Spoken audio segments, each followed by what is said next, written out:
హుకుంపేట మండలం గడికించుమండ గ్రామంలో తీవ్ర కలకలం రేపిన ఒక ఘటన ఇప్పుడు చర్చనీయాంశంగా మారింది.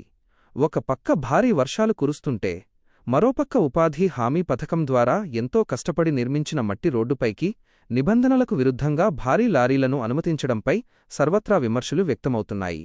ప్రజాధనం, ప్రభుత్వ ఆస్తులు ఎలా దుర్వినియోగం అవుతున్నాయో ఈ ఘటన స్పష్టం చేస్తోంది.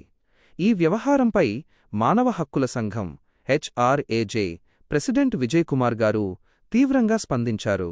ఆయన లేవనెత్తిన అంశాలు ఇప్పుడు అత్యంత ప్రాధాన్యత సంతరించుకున్నాయి. నిబంధనలు బేఖాతరు చేస్తూ వర్షంలో మట్టి రోడ్డుపైకి భారీ లారీని తీసుకెళ్లడమే కాకుండా పక్కనే ఉన్న ప్రభుత్వ వాటర్ కొలాయిని విరగ్గొట్టిన సదరు లారీ డ్రైవర్ యాజమాన్యంపై తక్షణమే కఠిన చర్యలు తీసుకోవాలి.